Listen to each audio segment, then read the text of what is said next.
what made you intervene on the Eminem situation? Because there was a war, and they was using what they had, and we had to use what we had. You disrespecting me, then I'm gonna use what I have. You know, we found out he made racist tapes. We did our homework. The white boys came up, gave us the racist tapes, his boys that he grew up with. I bought them for $15,000, and we printed it, and we talked about it. Podcast celebrities, rappers, ghetto bastard actors, those who mastered tears and even laughter, comedians, the large and small and even medium, activists, trappers with true stories is happening. Thanks for asking. Podcast unforgettable, analog dogs with real video visuals. Rub out, restock, heard it through the grapevine. It's bug out, detox, G-Vaz, and Prime. A podcast and a podcast that's the Southside stew. Cooking up the news, lit up interviews. Into the center, boulevard and avenues. Shaking up your shoes into entertaining view. Thanks for asking.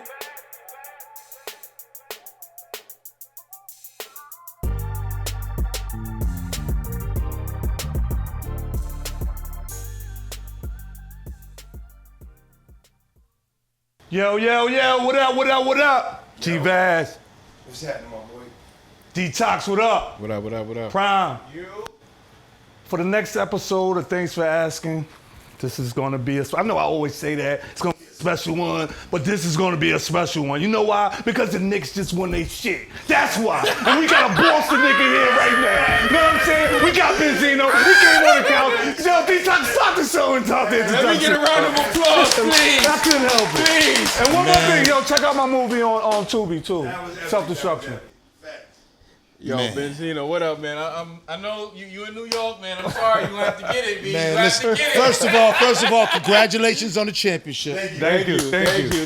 I'm gonna be honest with y'all, right? Being a Celtics fan and watching that run, I'm a basketball fan. That run was amazing. Okay. I mean, I've been watching ball for a long time. I haven't really seen a run like that throughout the whole playoffs in a long time. That's a fact. So you got to give them their props. Other than the 2 losses to Atlanta, y'all was running through everybody. That's a fact. So first of all, that. Second of all, I want to say thank you for Mitch Robinson. Wow. You gonna do that? That's how you giving it out? I can't be mad at that. I ain't even mad at that. We served his purpose. That's a fact. We appreciate Mitch. Was y'all in the parade? Nah, I didn't go. Them two went. How was that? It was amazing, man. That was I didn't know if we was gonna win any more championships, but I knew this one was the one I was gonna go to because it was just the build-up was just crazy. I mean, no, fella. Like one of your lifetime things. You know what I'm saying? No, I'm happy that y'all could finally go to a parade. I've been to many parades, you know. I got many. We just fouled You know on that backhand shit, right? No. We've been to all kind of Patriots parades, Celtics parades. Yeah, we've been to parades, man. Boston been to a lot of parades. So it is good that my New York neighbors finally get to experience a parade. We got Yankee parades too, though. We got a lot of those. Know what I'm saying? A lot of those. That was a good one. That's a lot of those. Yeah, you know, and you know when the Giants beat us, it was bad. It was bad. You know, when the Giants beat us those 2 times, it wasn't good. But you know, I mean, listen, man, y'all deserve this, man. Jaylen Brunson is absolutely the best offensive point guard in the NBA. Absolutely. Hold on 1 second. Would y'all agree? Yeah, I agree. There's nobody better than him. That's a fact. That's a fact. Yeah, And he just got the crown this year, though. I ain't gonna say he always had it. Shea had it. I could say Shea had it. He's better than Shea. I'm gonna give him that. Yeah. I'm a Brunson fan, so Shea flops, man. That's a fact. He's a flopper, That's man. a fact. That's a fact. Jaylen goes to the paint, man. That's a fact. Like, for real, he don't mind getting hurt, bro. Yeah. Shay's not like that. He's a little soft. Yeah. Very skillful, but he's soft. Yeah. I agree with that. You know, Jaylen hard nose, big body bend. You know, big body. You know what I'm saying? So, listen, man. You know, I mean, y'all deserved it, man. And I'm not too happy, you know, giving away Brown right now. We talked about that behind the scenes. I mean, Yeah. That you know, How does that happen, yo? Like, Boston is a racist. Crazy, right? Boston, for some reason, when it comes to black men, black athletes that talk a lot, it seems like they got a problem with it. You know what I'm saying? And I seen Jaylen kind of talking a lot, really big on black culture, and I said to myself, man, if they're gonna trade anybody, they're gonna trade him. Facts. You know, Tatum don't speak a lot. Right. He's light skinned. He's cool. That's who they want, man. Let me ask you this though: if Do you think Jason Tatum should have spoke up more for for Jaylen Brown or something like that? You can't do that in Boston. You know what I mean? You just can't. Boston's a different place, man. Like when it comes to black athletes that talk too much, they listen. They'd rather win another way, because in Boston it's an old city, man. And I think whiteness means something to them more than even championships. I mean, the Red Sox got rid of Mookie Betts. Like, how do you do that? It's not a money thing, because we know you guys are making you're one of the richest franchises. So why are you getting rid of these black players? I don't get it, man. And getting rid of Jaylen Brown for Paul George, it's like we gave him away. I couldn't believe it. We didn't give him away for the Ruffles sour cream. We gave him away for just plain Ruffles. We didn't even give him the fiery hot Ruffles, the new Ruffles. We gave him away for regular Ruffles, a bag of fucking chips, man. Like, I can't believe it, man. I'm heated. I just found this out when I was coming here, and I'm like, I can't believe it right now. I just can't, man. But hey, welcome to Boston, man. God damn. I really might cheer for New York this year, man. Yeah, don't come over here now. Don't come over here. Why not? Don't come over here. My dad, I don't want no new. My dad was born in Brooklyn. Grandfather born in the Bronx, South Bronx. Okay. Yeah, come on, man. You know, listen. I was shipped up here every summer. So would you feel right really doing that though? After doing that. After that, you gotta connect with somebody else. That could be. That changes people. I'm sorry, fuck that. I'm saying it. No, you know why? If you're a diehard fan, be a diehard fan. I'm not. But you know what? But you can't be a diehard fan with moves like that when you know it has something to do with that man. What you think we did? We did the most dumb shit in the NBA ever. What? The Knicks. What? Melo. Nah, we didn't. How you gonna say that's not worse than Jaylen Brown? Don't say Melo. You sound crazy. No, not Melo. That's a flag. That's like trading Jalen Brunson for. Give me somebody. Give me someone. What's the one we just beat? That's like Darren Fox. Worse than that. You said worse than that. Yeah, Paul George is 35. His best years are gone, bro. It ain't about him though. It's about them picks. Yeah, that's like getting Draymond for Jalen Brunson or something. Fuck Y'all got 4 picks. The picks are in 2031. Damn. Like we might not even be here. The Earth How might you not gonna say we might not even? It's all about the future. We might not even trade this right season? Why would we trade our season away for 2031? Like, bro, like, nah, man. That's something where that a fan can that I don't like that. And wait. So you would rather trade Tatum? To be honest, I'm gonna be real honest with you. I'm a Brown fan over Tatum. That's a yes? Yeah. I wouldn't play Tatum for Paul George. No, I'd have been mad at that too. Okay. Like, no, like I wouldn't want to lose nothing. You said if anybody had to leave, you'd have rather it would have been that way. You know what Not it for is? Paul and not George. that you want Tatum to leave. Not for Paul George. Trading one of them for Paul George is idiotic, bro. Right. You know what it is though? I think what it is they knew he had to leave. So ain't nobody gonna give him nothing. You know what I'm saying? Like that's the player you get. You couldn't have gotten a younger player. You could have got somebody though. You could have got somebody. 2 players. Give me 2 players. I thought he was gonna go to Cleveland or some shit. Why the fuck would you, man? Paul George, and then you trade him to Philly. We gotta play them how many times? Like that just was idiotic. And you know what? I'm gonna make it right here. I'm gonna let right on the Thanks for Asking show right now. I'm cheering for New York next year, man. Yeah, unless they. How you gonna let you? I'm telling you now. I'm telling you, I'm down. I'm cheering for the Knicks next year, man. Hold on. Cheer for next year. Pack the Celtics up. Hold on, time out. If you cheer for the Knicks next year, what about the year after that? If they win though, you see, one thing about being a fan is that my heart is with the Celtics, but right now, my emotions. Oh, you just with the Knicks, yeah. And at the end of the day, right at the end of the day, watching New York. I mean, was y'all beating up Spurs? Was y'all beating up Spurs guys? Yeah. Y'all was doing that? Absolutely. You mean us personally? Were we doing that? Yes. No. I was definitely. No. I knew a Spurs fan. Oh, I was killing them. You know what's so crazy? No, he mean out there really being violent. Right. Did y'all condone That's that? crazy. Hell no. What the fuck was that? We too old for that shit. Yeah. Man, let me tell you, the year before when they chased the Pacers fan, I was like, wow. But this year they just did it went a whole different. I said, man, I thought Philly fans and no, like New York fans are officially the wildest, craziest That's a fans fact. after that. That's a Yeah, fact. after that, it got that crazy. was You know they gangster because they go to Philly. Philly That's get a fact. busy.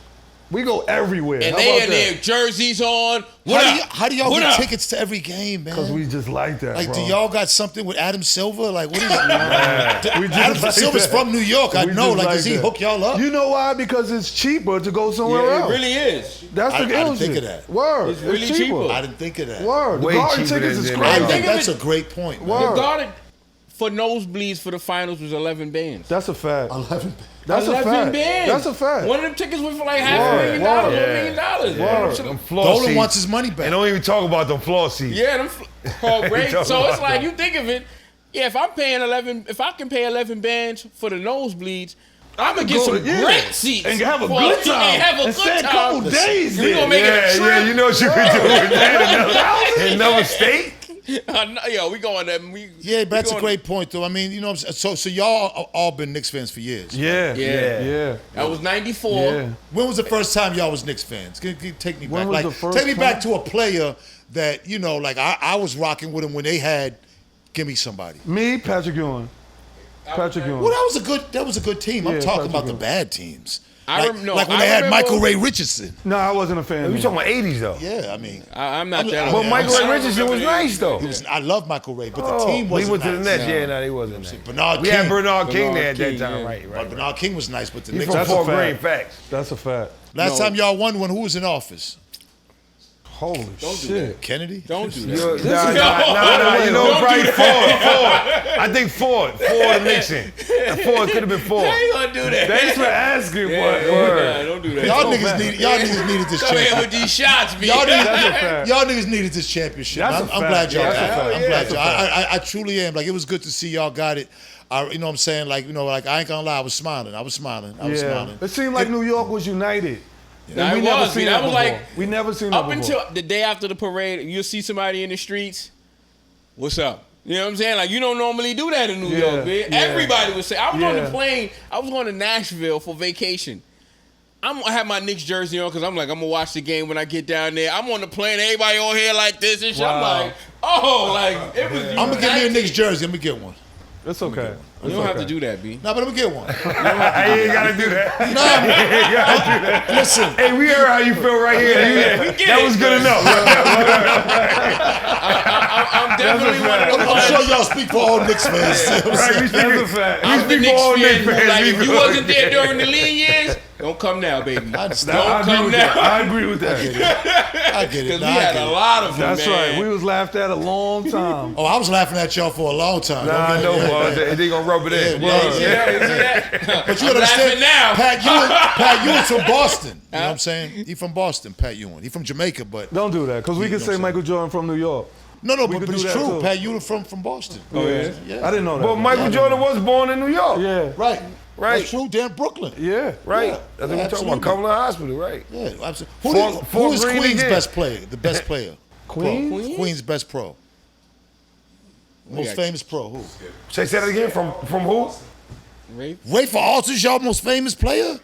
You said from Queens? It's Ross. No, That's- Mark that's Jackson, and maybe. one. Maybe Mark Jackson. Mark Jackson is definitely Mark the most. Jackson. Maybe Mark Jackson. Maybe Mark Kenny Jackson. Smith. There it is. Oh, Kenny Smith, too. No, Mark Jackson. Jackson. Oh, There and we what's the go. name, too? There Kenny we go. Anderson. Yeah. Here we go. Oh, Kenny Anderson. There we go. Yeah. Come I on, put y'all. Kenny Anderson. Yeah, He's yeah, better yeah. than all of them. Here but- we And it's a lot more, but I'm trying. You talking about NBA, like Great famous guards, NBA great players. guards. Yeah. Great Where's, guards. where's great Rod guard, Strickland yeah. from? New Queens too. Yeah. I think, no, Rod- Bronx. Where's Bronx. Bronx? Who's that? Bronx. Rod Strickland. And Sham Gardner's from what, Harlem? Yeah. All we got is Dana Barrows. Wow. Oh, I forgot about that. Dana Barrows was all right, good. No, though. he was DB's good. dope, but that's Yeah, all he we was got. good. Wow. Dana Barrows. all we got. Wow. Wow. Oh, Shamgard, I think. God Shamgard is from That's Boston. what he's asking about What? that. He's from so. Boston. I No, thought he he's was from Harlem. He's from Harlem? I thought he was. Okay, who's from Wait, what's his name? He could be right.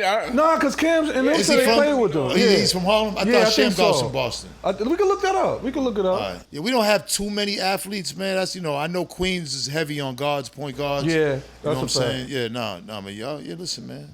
Congratulations, man. Thank you kindly. Congratulations. Yeah, he was born in Harlem.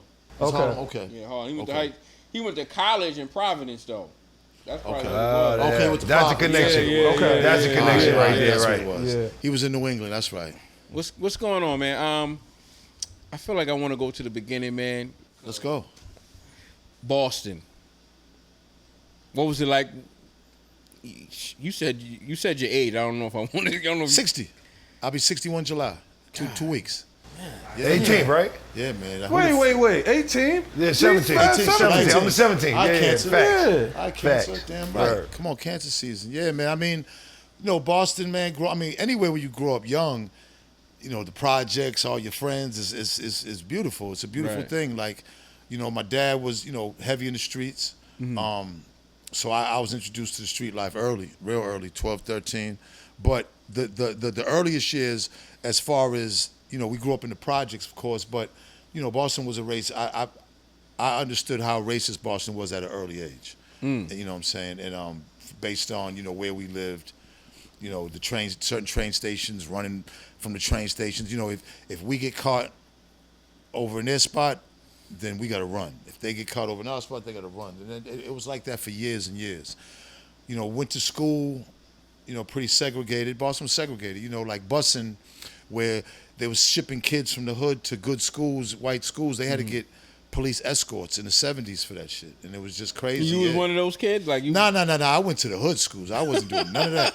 Hell no. I went to the Burke, the German. But the first school I did go to, my 9th grade year, I got stabbed by a white dude and ended up getting kicked out. Went to Boston. Stabbed? Yeah. I went to Boston Tech, and it was just one quarter I went there, and we got into it. It was a bunch of us that was on the bus, and the bus was like white and black. We got into a fight. The next day, they came with knives. I ended up getting stabbed. You know what I'm saying? But we all got kicked out, the white and black. So then I went to the Burke. The whites got kicked out as well? Yeah, they got kicked out. So everybody got kicked out. But I went to the Burke, and that was like Cooley High. That was the greatest experience of my life. You know what I'm saying? Like crazy ass school, but it was all black people. You know what I'm saying? Yeah. You grew up with that. So you grew up and I asked we had Lord Jamal on here. You grew up at a time before there was hip hop. Well, my first because hip hop was 73. Yeah. So, I was 8 years old in 73, but I was 11 in my grandfather's basement in the Bronx, and my uncle Eddie had cut his son. Teach me how to cut To Be Real. I was 11 years old, and I was scratching on 2 Gemini turntables, and that was like my introduction to hip hop. And he lived on Cedar Avenue. That wasn't too far from Sedgwick. So, New York was like, wow, like this is crazy. Driving up to New York, and then, coming from there, I just was, my grandmother lived in Coney Island projects. She couldn't speak English. She was just Puerto Rican, so she could Spanish. So I spent a lot of my summers with my grandfather in the Bronx. So you're Puerto Rican and black? I'm Cape Verdean. Y'all should know what Cape Verdean is about. Sure, Africa. The world knows now. They go, you know what I'm saying? That's a fact. Yeah, so Cape Verdean and my grandmother's Puerto Rican. But I'm three quarters Cape Verdean, which I just did my Ancestry, and I advise all y'all to do it, all right? I found out that I'm 40% from Senegal, Africa, 8% Spain, just 7% Puerto Rican. And I never knew that until now. And yeah, man, I'm like 13 different things, but the majority was Senegalese. And yeah, I just found that out 6 months ago. My girl, they send you the thing, you spit in the cup, and you send it back, and they send you who you are. Pretty simple, right? So you Akon's cousin. Well, man, ain't that something? I mean, each one of y'all, I'm sure, are going to be heavy Nigeria or a heavy Congo. Or, you know what I'm saying? Yeah, man, it's good to know, man. It really is. Right. Yeah. But Boston, very racist. But if it wasn't for my father dealing with the Italian mob and the Irish mob and Jewish guys, I would have thought all white people were bad. But because I was dealing with them, these guys, and I looked up to these men, and that's what kind of shaped me, like all white people ain't bad. You know what I'm saying? And, but... The ones that every other white person think is bad. The thing because is, you had an experience with them, they not bad. The thing is, when you grow up and you're young and you're being chased and everything, then you look at how unequal it was. Yeah. How white people can do things that black people can't. You're living in a place where, Boston was like the South of the North. Right. Absolutely. And black Boston's like 20 miles.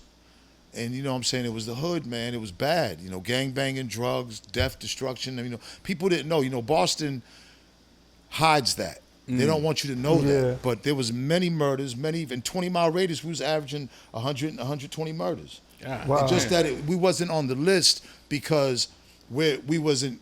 If Boston, Roxbury, and Dorchester had its own mayor and everything, then we would have been on the list. But because, like Miami, But on I'm assuming on a per capita basis, y'all was neck and neck with every other big city. Absolutely, per capita. Yeah. So, like I said, man, Boston is a few, Roxbury, Mattapan, Dorchester, South End, and then there's everyone else is white. And it's to the day, it's still like that. To this day, it's still like that. You think it's more worse than you growing up than what it is now? It's the same. About the same? And the reason I said, now maybe no one's getting chased. So, okay, in that sense, no. But as far as opportunity, the black people still on the low totem pole now. Right. Dominicans have moved in and have more than black people right now. And that's because of the Red Sox. You know what I'm saying? Yeah, Boston is a funny town. If you're doing something with a ball, catching it, throwing it, dunking it, you're good. Right. Well, other than that, we don't fuck with you. And that's just what it is. And everybody wants to take pride in where they from. So when you see guys with the B hats in Boston, but at 60, and I was like that.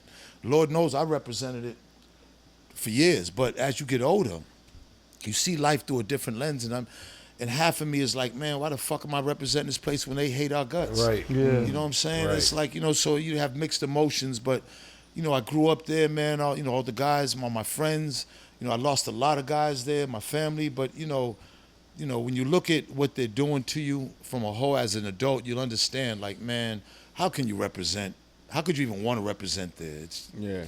So it's like, it's a...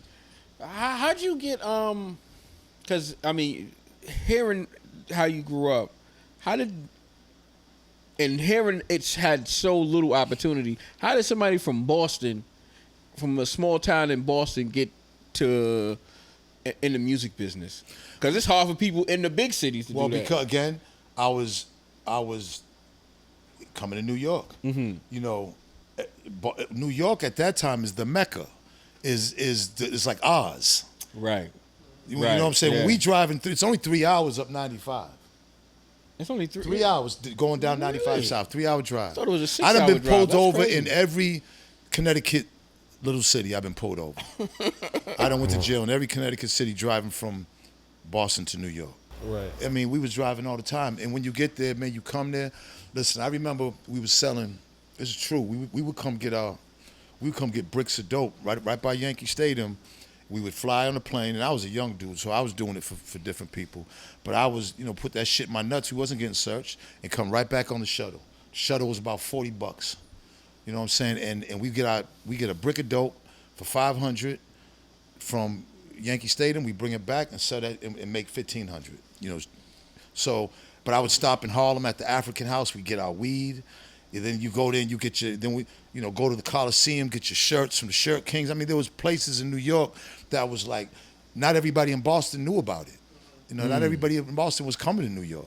So if you was one of the few, then you was exposed to hip hop at a very early age that a lot of people in Boston wasn't. So I was exposed early, man. That's crazy. I love New York, man. You kidding me? Like, New York was like, the fuck, man. Every time I came here, it was like, how could you not? Everything for black culture was here. Hip hop started in the South Bronx in the worst conditions. South Bronx in the 70s at that time was bad, man. My grandfather had a house, but I remember it was right off of Fordham Road, but it was fucked up in the 70s in the Bronx. And that's where hip hop was. I be telling people, look, hip hop was birthed from those streets. Those are the worst conditions in America, damn near in the Bronx. So, people got to realize where hip hop came from, and that's why hip hop means so much to me. It means it's dear to my heart, and street niggas and street people and people of the struggle, they mean a lot to me. And and I've always carried that. When I was with the Source, I represented the streets. I was, I'm a nigga from Four Corners that sold drugs all his life. I didn't go to college, barely graduated from high school, but hip hop, I loved hip hop. I had my own group. I was Rock, Shock, and Ray Dog, the DJ. So how'd you get? Well, before we get to the magazine, what was your first break like, and who put you on, or how'd you get on it? All right. So Dave Mays, when I met Dave, and they ended up moving. What year is this? I met Dave in '87. Right. The Source was made in '88, but he was at Harvard. So when they moved to New York and moved to the offices and got the office over there on Houston and Broadway, that's when I mean, at that time, I mean, hip hop was still 15 years old, but it was finding its legs. It was getting more Still popular. in its infancy stages and stuff. Right. You know, it wasn't, not too many people were advertising with it because they were scared of it. Yeah. You know. So it was like, as the RSO group, I had a rap group, and we would battling everybody, and you know what I'm saying, I'm a DJ, so I'm getting all the music from New York, and I mean, New York was the mecca. So when we opened up for Naughty, and Dave brought Kevin, I forgot his last name, but he was an A&R from Tommy Boy. That's when we got signed, and that was the beginning of us. And that was like in 89, I think, 90. Oh, wow. We put out One in the Chamber. And the Sauce magazine was out already at the time? So yeah, Sauce was in February of 1988. One piece of newsletter at the radio station at Harvard that Dave had for 2 hours on every Saturday. And it was one piece KRS. Oh, okay. So it wasn't the magazine. It wasn't like Word Up or Right On. Word Up. It was a small black and white, then it moved to color. But by the time that happened, we at Tommy Boy, Sauce was a magazine by then. You know, Dave was from D.C., so he was going to Harvard. And I remember I went to jail, so Dave stayed one summer at my apartment. So he didn't go back, because usually he'd go back to D.C. So he stayed at my apartment when I was locked up, and they was actually shipping the magazines when it was in a little magazine form. Slick Rick was on the cover. It was black and white. You know what I'm saying? But, yeah, man, you know, but I would say our first big break was when you met Kevin. When we met Kevin. We came to the channel, we opened up for... And then after Tommy Boy, we was signed to Flavor Unit, and then, you know, but that was like our Flavor Unit. I didn't know y'all was Flavor Unit. Word. Yeah, man, we used That's to come to Jersey. Listen, we used to come to Jersey City, and they had a firehouse for the office. It was an old firehouse, and they had turned it into an office in Jersey City. And I remember we used to stay at the Quality Inn. As soon as you come out the Holland Tunnel on the right, we would all stay at the Quality Inn. Right. I remember I was messing with LaShawn back then, man. Doing it. Oh, really? Yeah. Yeah, me and LaShawn was dating back then. She was on Flavor Unit. Well, I didn't know that. That's how I met Freddie Fox, and I ended up doing a song with Tupac through Freddie Fox. You know, in the studio with Pac. What was that experience like? It was in '94, man, and you know, I tell the story, and Fox tells it different. I love Freddie Fox, man. I hope, but we was on Flavor Unit, and how the way the story went, we was on tour. And we was in a van, and everybody from Flavor Unit was from Jersey. Lati, Rest in Peace Apache, the biggest. It was all Jersey groups, except Freddie Fox was from New York and we was from Boston. I thought Freddie Fox was from Long Island. That's right, Long Island. That's right. Fact. Yeah, Bumpy Knuckles from New York. So, you know, we got into a little altercation on one of the vans, me and Bumpy. Bumpy was like bullying everybody. Bumpy was a big dude. We heard the story. Yes. Yeah. You know, so we was in the van, and I think he was arguing with somebody, and I had a little gun on me, and I was a small nigga, so he said something to me, and I whipped out, and then we got off the van. Bumpy went one way, he went one way, I went. It was in D.C. I think when this happened. But what that did was Bumpy, for some reason, took that from, and we squashed it. And then he ended up inviting me to be on the Pac song by myself. And at that time, I felt like I wasn't even the best rapper in the group. You know, I had two other guys that was dope. So I was like, you sure you want me? You know, because I was the leader. I was funding everything. I was, but the rapper-wise, I had two nasty, dope niggas. Yeah. So I was part of the production team, but I rap because, everybody wants to rap, so I rap. So he ended up saying, yo, I want you to come to the studio. We went to Power Play in Queens. Yvonne Rodriguez, and I never forget, we went there, and Fox was there when I got there, he wanted me to come by myself. So, niggas was like, yo, you sure, man? You sure? I was like, nah, man, Fox is cool, man. We had I said, everything's cool, it's squashed. So I went there, man, he was in the booth with no shirt and a big ass, like, machete, doing his verse. The song was called Killer. Fox? Yo, what? Right here to my character. He had no shirt, and he had a big ass machete, in the booth with him. The song was called Killer. The dude that produced it was named Sid, S-Y-D. He was Naughty's producer. He worked with KG. Produced the song. Pac came with Alamo, Brand Nubian's DJ, Mo Preem, and Stretch. Rest in peace to Stretch. He did his verse. We did a skit, like a drive-by skit. Yeah. And that was it. The rest was history. So y'all didn't really have a relationship after that? Like y'all didn't speak after that or nothing? Nah. It wasn't. Yeah, because that was it. Right. You know, I mean, he came to the Source Awards '94 when he did it at the Madison Square Garden, and I remember when Q-Tip was accepting the award, he ran up there and did on stage, you know, tipping and was pissed at that. You know, he was mad about that. You know what I'm saying? But yeah, that was the only time I really, you know, spent with him. You know what I'm saying? So it was. See, I remember you from Made Men. Honestly, like It's about 99. 90, right. yeah. Well, that's when I remembered hip hop. 98, So 99, that's yeah. when y'all did it with the locks. You had the song with the We had locks. the song with the locks, That shit was Tommy's crazy. theme. Yeah, it was crazy. Yeah, we actually produced that. Myself, Jeff, rest in peace, JB, Hangman 3.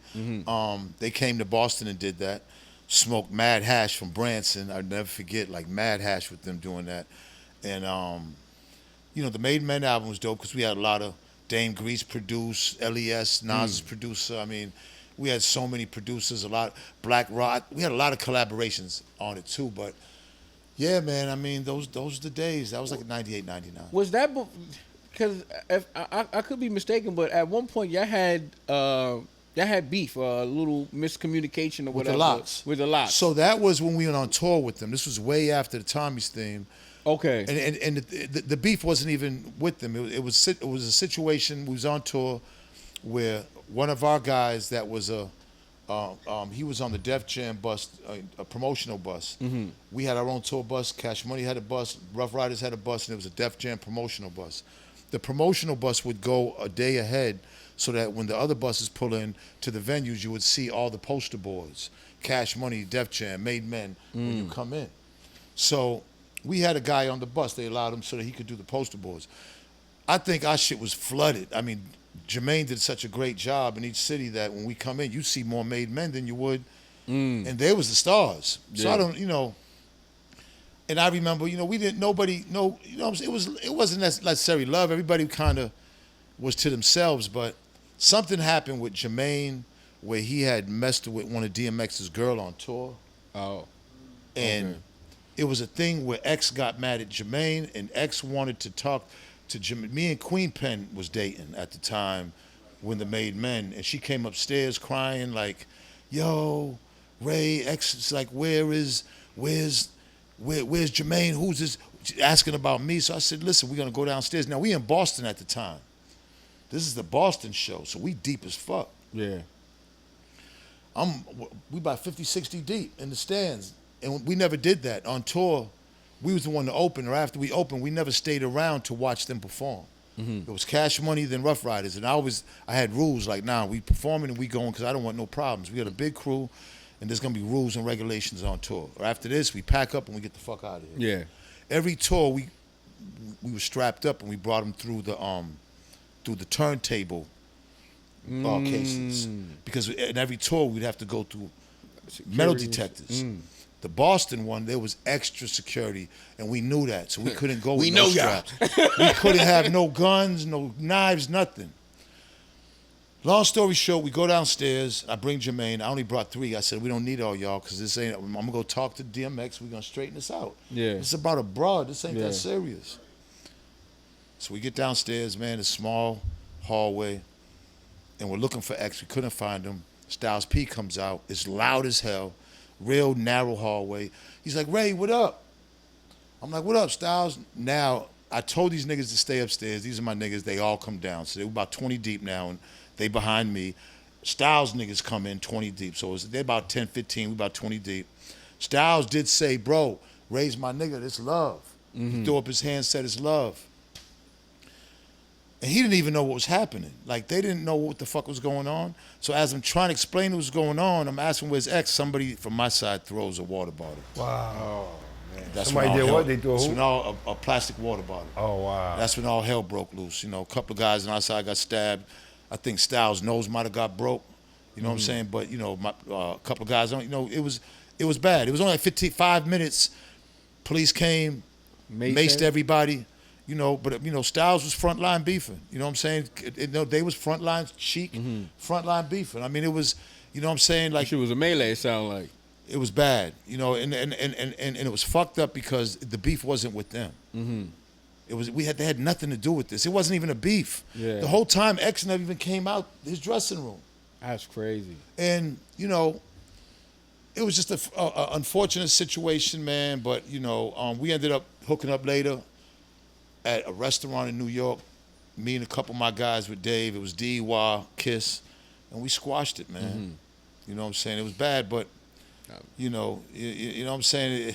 Over a female that was in another city that X must have had something with, and then Jermaine smashed it on the bus. Right. Oh, wow. Just a mess. But, yeah, you know, luckily nobody got locked up, nobody got killed, and you know what I'm saying? And we squashed it. Yeah, that's good. I'm glad it was. I'm glad we did, too. I'm going to go back a little bit. How'd you get involved in the business side of The Source? You know, there's so many different stories. You know, me and Dave were just friends, man. Mm-hmm. And I really wasn't friends with a white dude. It was something different. I would go up to Harvard. It was just, Cambridge was so peaceful. You get out the hood, man. I'm like, I never experienced that. Right. Going to a dorm. He had a dorm. We go to the cafeteria. But we was wild, man. We'd be, you know. The thing was, though, Dave's partner, John Schechter, who was his partner in The Source, you know, we didn't like him. You know, Dave was a cool white boy because he was from D.C. He grew up around niggas. John Schechter just was like, man, I don't know, I can't explain it. He was in a rap group. He had a big man on campus. He just was like, to me, it was corny. But me and Dave was super cool. We bonded a friendship, and it was a friendship. You know, I had nothing to do with owning The Source. I was selling a lot of drugs. Like I was hustling. I was making more money than Dave and The Source was in those first years. It wasn't only until 1994 he made me a partner, when the whole crew walked out because they put a story about me and my crew in the magazine. And then the whole staff told him to step down or else they would walk out. So he bought his partners out and said, "You want to be a partner?" I'll never forget. We never signed no contract. He said, "Yes, I don't know nothing about no magazine." He was like, because I was sticking up for him. You know, we'd have drive to New York and make sure he was all right because these guys was trying to bully him out of his magazine. So that was my friend, man. And, you know, we was partners. And from then, me and Dave have been through so much together. We made so much money, been through so much. Then, you know, I got indicted by the feds. It was a federal investigation. It's like we went through a lot together. Dave, there was a couple of shootouts where Dave was there with me and my guys, and a couple of gun situations up at The Source. But Dave never blinked, man. Dave always, you know, he stood solid, you know. But the flip side is I don't think he was ready for all that. It's like we was partners and we had each other's backs, and we went through a lot. 18 years up there, 193 covers, 7 Source Awards, 8 Source Awards. Later, you know. And, Congratulations on that, man. Yes. Get a round of applause for that. The Source was a pivotal Thanks for magazine. asking. Thanks for asking. Yeah, right. Thanks for asking. What do you think was the downfall of The Source? You know, it necessarily wasn't. It was a lot of factors. First of all, the internet was coming in. Dave and him seen it. He took out a major loan to open up Source.com, but it was 5 years before the internet blew up. So he seen the vision. Let me tell you, Dave Mays really was the pioneer of hip hop, really, of companies coming to hip hop to advertise. He really was the first ones to go out there and really do the footwork to go to these companies and convince them, you know, these guys ain't killing nobody. It's okay. Right. You can advertise. And it took a while, and he really was on his shit, and he's really responsible for a lot of that. He had a vision, the magazine, wanted to be like the Rolling Stone of hip hop. He seen how Rolling Stone was doing with rock. Yeah. He was trying to convince them, listen, hip hop is going to be the next big cultural thing, which it was. Yeah. And, you know, my role when I got in it, you know, I was hip hop. Like XXL Vibe, they really didn't have nobody in there. Everybody was from college. So I was really from the streets. I really was hip hop. And it was like that was my contribution. And me and Dave made decisions together, covered decisions. But I would say my biggest was to come up with to be the Source Awards was really a lot of my. That was your idea. That was it was me and Dave collectively, but a lot of me was heavily involved with that. Okay. Source Hip Hop Hits, The first compilation, we sold over 5 million copies domestically. You know, made millions of dollars with that. That was solely my idea. The 2 TV shows, Source All Access with Tretch and Lisa Ray, and then Source, we had the Source Sound Lab on UPN 33 every Saturday. We gave Ray J his first show with Egypt and Tigger. I was the first one to come up with the ring, the boxing ring, and then BET came up with it later. I mean, hold up. So you was around during the time when that whole Tupac and Suge Knight and Puff What do you Daddy mean? thing, That was 1995. Word.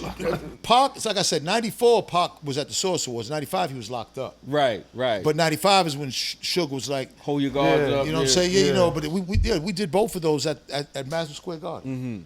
You know, and that was, you know, I was there for every last, I was right there. How was that you being in that moment? Like, That moment was very tense when he said that, because he had flew in about 75 to 100 LA niggas. yeah.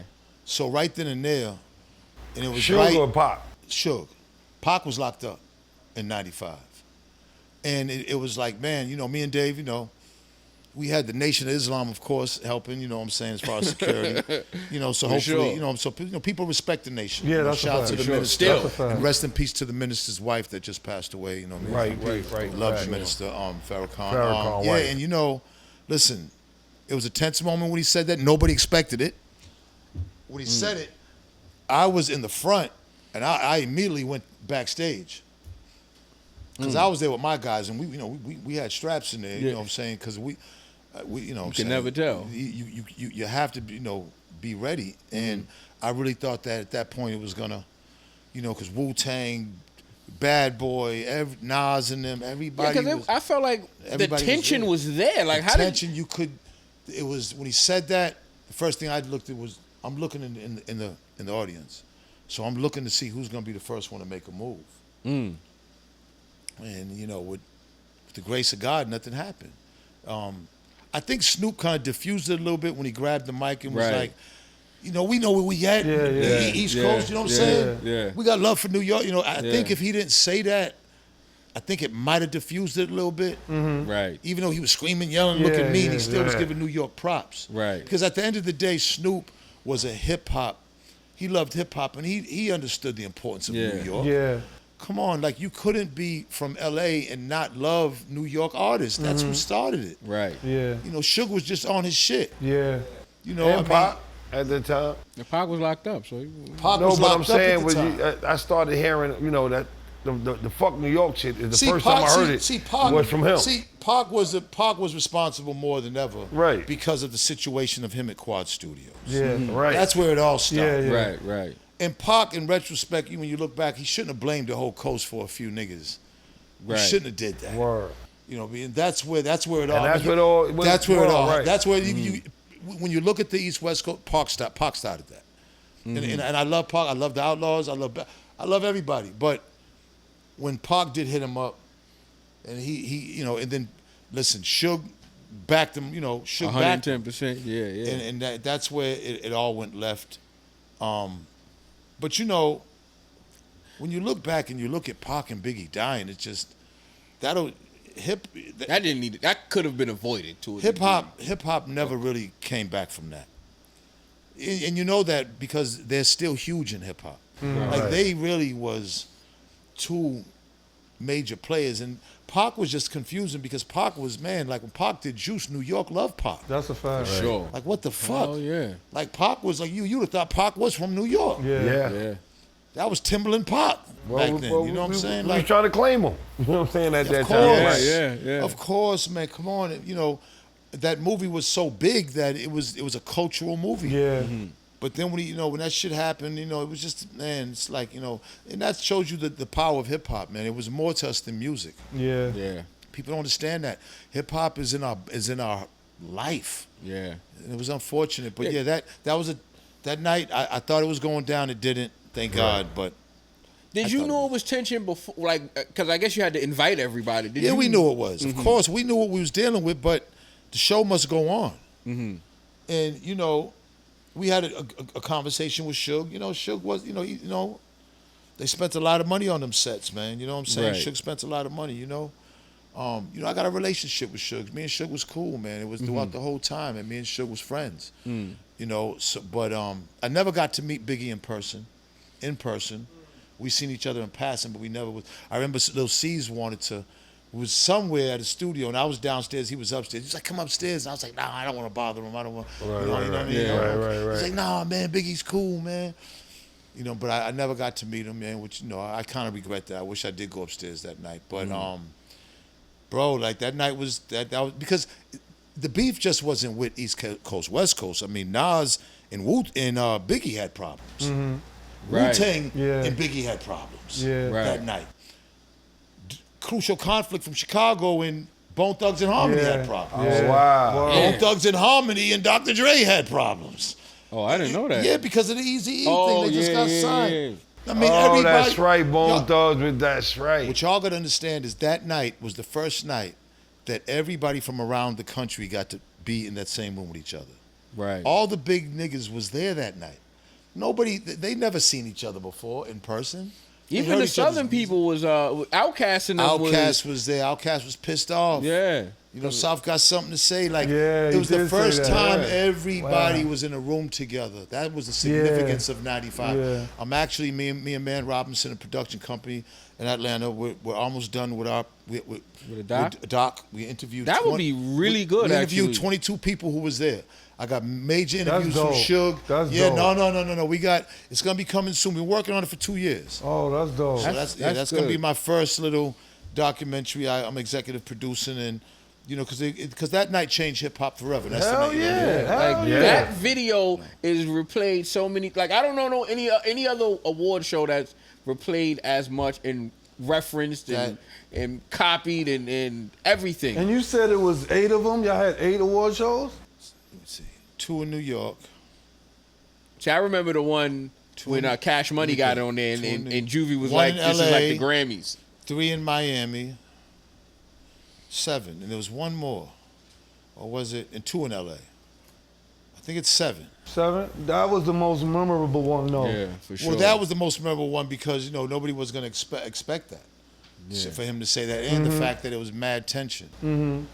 Bernie Mac hosted the first one. That was funny as hell. Like, in '94, Rest in peace to Bernie Mac.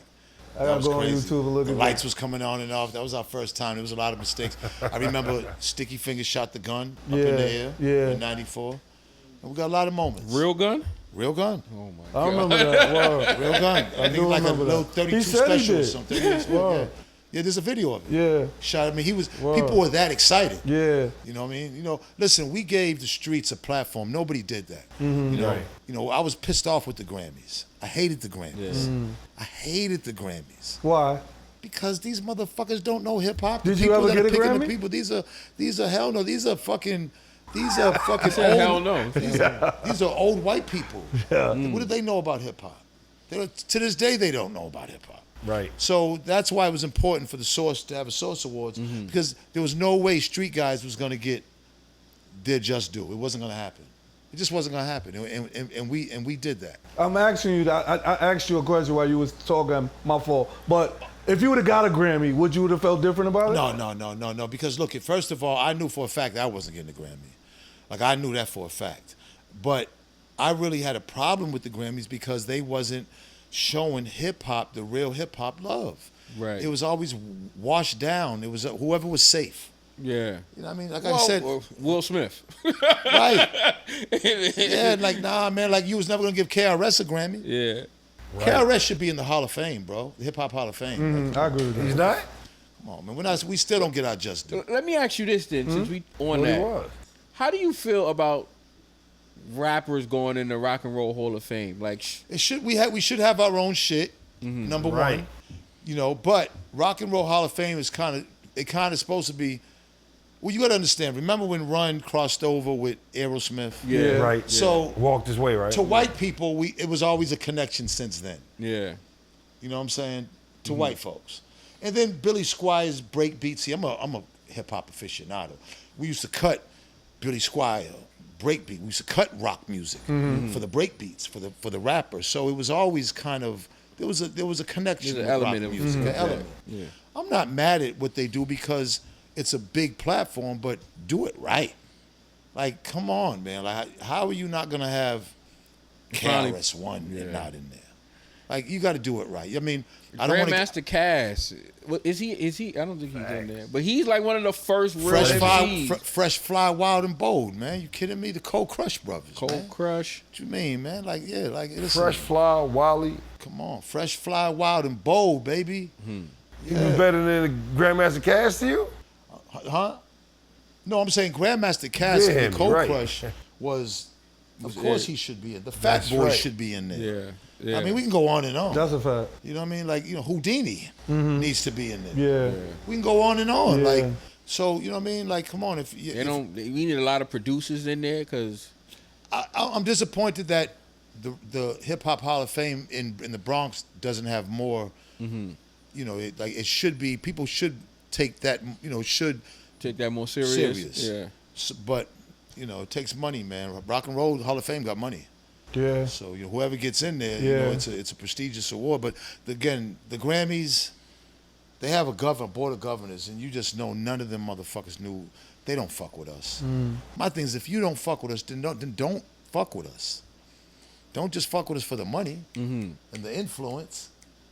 Don't fuck with us then if you don't fuck with us. How can you not? That's like the same thing in Boston. Yeah, you can have your kids sit on to take pictures with a black basketball player, but then hate young black men.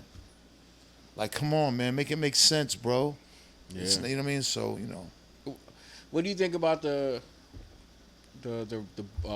Boston or Massachusetts rappers that are out now? Like, was it Bia and Millie's Bia. Bia from Boston? Yeah, I like Bia. Yeah, was it Joyner Lucas? Is he from? Yeah, he's not from Boston. He's from Worcester. That's like, I guess. John Lucas is nice too. I guess that would be like from New York. It would be. I wouldn't say Yonkers because Yonkers really is close to the Bronx. I wouldn't say that, but it's like upstate New York. Upstate. Okay. But. Well, he's in Massachusetts though. He's from Massachusetts, New England. Well, that's why I said Massachusetts because it's like where he's from is like real white. I mean, there's black people up there, but it's not Boston. It ain't the bloody bean. But listen, there's so many amazing artists from Boston, but you ain't gonna get no shot. We never even had a FM black station ever in our history.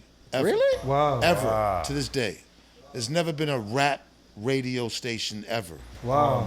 I thought to this day. Word. I take that to for this granted. day. Wow. There's never been a black radio station. You're not getting Charlemagne or none of these guys on. I mean, radio? you because of what do they call it when you satellite. Yeah, I mean it's because they rent the show. Syndication, yeah, but it's not a black station. Black stations are important for the culture. Yeah, you ain't getting no Bobito or nothing like that. None of that. Stretching Bobito. No, you're not getting a Funk Master Flex. How about that? Right. You ain't getting that. That's what you're not getting. And black culture can't shine. They don't want black culture. We used to have to drive to Providence, Rhode Island, just to see hip hop shows. They banned hip hop in Boston. They banned hip-hop? Fresh Fest, we had to drive to Rhode Island. Providence? To the Providence Civic Center. We never got to, they wasn't doing that shit in Boston. Hell no. You couldn't bring that shit there. You could bring it to the hood. I remember when Biggie came to the hood, I remember he got shot up. Boston was wild. Every time an artist came, there was fights. It got shot up, and he never performed. I'll never forget it. It was a gymnasium, and niggas shot up. I was there, and he never got to perform. There was always fights and shoots and everything, so it was hard, but Boston didn't allow that shit, man, at all. We gonna go into the other side because you was definitely a big proponent in media as well. You're one of the first artists kind of to do it because after the Source folded, you had what was it, Hip Hop Weekly? Hip Hop Weekly, but that was just because we needed something. I came up with a quick idea, man. It was just at that time, man. Listen, we just needed to pay the bills. It was a hustle, but when we lost the Source, that was it. It was the end of an era, man, and we was just, I was really in the streets after that. I came with Hip Hop Weekly, man. It was we did our thing. Shout out to Hip Hop Weekly, War. Cavario, Cynthia Horner, you know, the staff. We had a condensed staff, and we was putting a magazine out every 2 weeks. One thing I could say, it was almost impossible. Nobody could put a magazine out every 2 weeks. You understand, the Source was every 30 days. To try to put a magazine out every 2 weeks, man, we used to stay at the office for like 72 hours. We moved the office to Miami and be trying to beat deadlines, man. That was something else, but we did it. But I remember that. That made significance, man. Like, it was cool. You know, it wasn't. We was making $2-3 million a month in the highlight of the Source. It was, you know. God damn. $2-3 million a month, 25,000 an ad, 80 ads. Do the math. Hold on, we're gonna stop for a filthy second. rich. What happened, G? No, something killer at AC. All right. Yeah, filthy rich. We was filthy rich. I didn't even know the type of money we was getting, man. It just was, you know, it just was out of control, man. For a 4 or 5 year period, I just was out of control, man. It was just too much money, man. I'm scared to ask how. You scared to ask what? How if you blew that money, man? Thanks for asking. You want to know a few things? Yes. Well, let me tell you. I mean, Beverly Hills Hotel, the bungalows was like $1,200 a night. God, I stayed there for like 3 months. God damn. And I had like 4 of my guys in the regular rooms, doubles. We had like 2-3 rooms, and that was about $500 a night. So when we leave there, it'd be like $300,000 bills. Damn. I was just, and then I had apartments and penthouses in L.A. and, you know, private jets, first class flights. I mean, I just was, and, you know, Jacob probably spent $2 million cash with Jacob. You know what I'm saying? Everybody had houses, cribs. I was Robin Hood. You know what I'm saying? You know what I mean? Everybody, all my guys had jobs.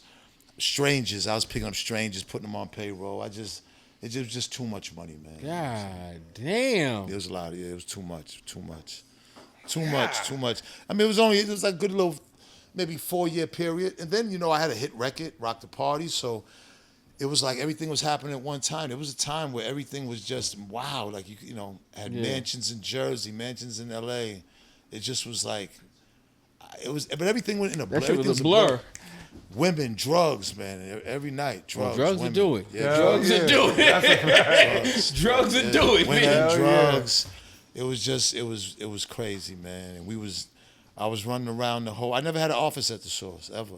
I was running around the country. You know what I'm saying? Man, it was just a lot of fun, you know, but everything that comes down, everything that goes up comes down. You know what I'm saying? You thought it would never end too, right? At that you know time. what? I never thought like that. Yeah. I just knew that growing up, I go up to Four Corners and sell what I sold.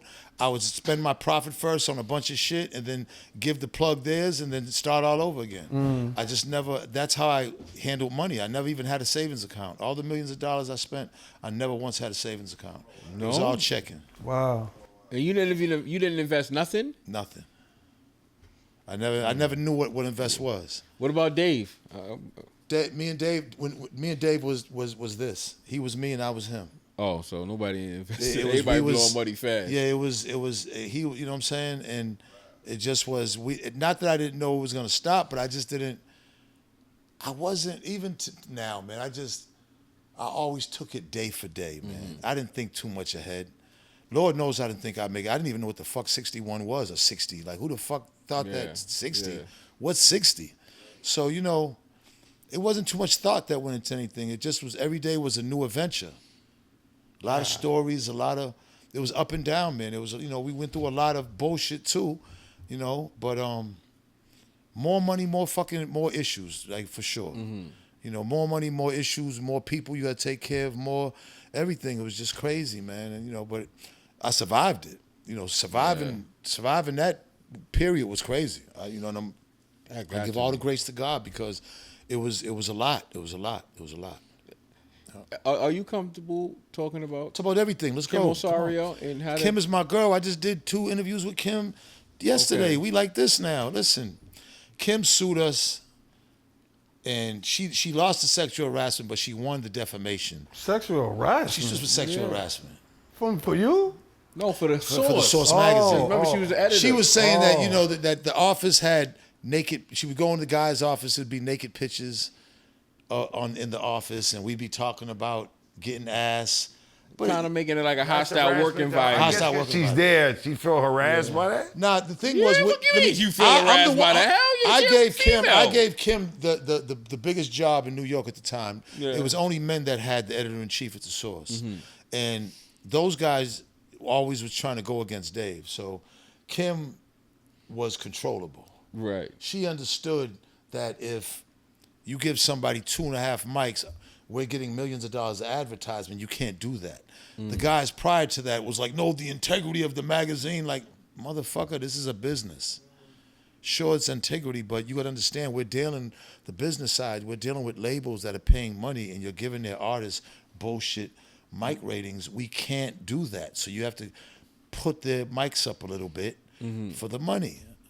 Everything is not integrity. You want it to be, but business is business. And they didn't understand that. The journalists, the journalistic side, editorial. Let me ask you this question. What's the worst rapper right now we talking about this, that you think you gave 5 mics to? No. That maybe didn't deserve it. Everybody, That didn't give a fuck, everybody, Mike. listen. Everybody that deserved this. First of all, I never really. When it comes to 5 mics, 4 mics, I wasn't privy to that. I left that to be the editorial. I was never back there when it was rating mics. The only time I inserted myself was the Eminem beef. All right, and the Outkast situation. Okay. That was the only You said time. the Outkast situation. Yeah, don't I remember actually this. took a half a mic from them, which I regretted that. I don't live. I was getting ready to say why, bro. Yeah. They deserve 5. which as a at New that York time. nigga, you heard that? I was you a- heard? Did you Nah, hear he that? was- he I was- Let's was a be fan. He was Outkast. I He was was a Outkast. fan. for Well, real, you for was real. one of a rare. Nobody else did. Which album are you talking about? The very first Southern Playlistic. Yeah, Southern It was, Playlistic. yes. Yeah. Now in retrospect, it was an amazing trance. Yes, but back then it was brand new. What New York nigga heard that? But other than you, Oh, nobody that's the heard Me and that. You album. Nah, I remember that. I don't remember the album, but I remember that Me. If y'all and can You. say, Nah, the I don't think that No, was that's that. players ATL, ball, yeah, the sorry. players, That the wasn't players. the album, yeah. Nah, the players anthem. Southern player music. Southern Yeah, the player. anthem. if I a don't New- remember. I was too if young. a New York nigga heard It was that country, back it was then, country. come on, like nobody. He heard just it. came back from But down to south. be fair, I was in Atlanta. Yeah, at he the was. time. That's right. There it is. So that's Well, there it why. is. That's right. why. There it That's right. is. He was like, Yeah, that's why. man, come That's why. on. And you know what? Kudos to you for hearing it. Yeah. Because I didn't. Yeah. Yeah, we just Yeah, heard New whatever York the didn't videos either. was. Yeah. So, but you live and you learn, and I apologized. Did Choco Quest get 5 mics before? I don't think they got 5. I thought they did. I thought they had it for. I don't think so. 4? I think they got 4 of them. I'm they not got sure 4, if they might have got 4.5. We had to add the half in there. Yeah. Because it was really getting too crazy. Yeah. It was at one point it was just 1, 2, 3, 4, 5. But I came up with an idea to be like, well, before the Source, who would have got 5 mics before the Source was? Definitely Run DMC would have got 2 albums, 5 mics. Raising Hell, and I forgot their first, and Houdini would have got 5 mics. Like, honestly, like Y'all gave them it to Boogie albums Down? was non-skipping. Y'all gave it to Boogie Down? KRS's Criminal Minded would have got 5 Yeah, mics. for sure. hell Absolutely. yeah. That's why I asked that. That's Absolutely. why I asked Hell that. yeah. They would have got 5 mics. How did they rate them? It was a bunch of people back there, and we would get the albums early. White, black.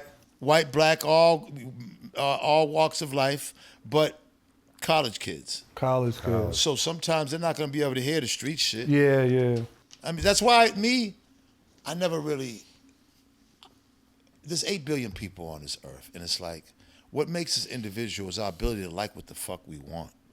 Like, if I'm from LA and I'm working at the Source, how am I gonna really know New York music? Yeah. I know what I like and everything, but hip hop became territorial after a while. New York held the torch, but after a while, shit, everybody got their own sound now. Yeah. You know what I'm saying? That was just the truth. So I never the mic thing. I know it was a big thing for people. They loved it, and they That would shit go made or break your album. right. It did. Right. Hell yeah. I remember when Right, Beans got right. 4.5. I was like, oh, I guess this shit is good. Right. You hear right. it. But to me, that's what gives you to be an individual, man. Nobody should ever tell you that something. A movie I can understand, but music is the one thing you have to be Experience. individual Yeah. for, man. That's what your spirit is. And Yeah. if you just want to be trendy just to like it because everybody else does, then you're taking away the experience. Like what you like. Don't like it because somebody said it. They can give you advice and say, hey, I like everything, but don't just take his word for it. Go listen to it and experience yourself and then say, how do you like it? Yeah.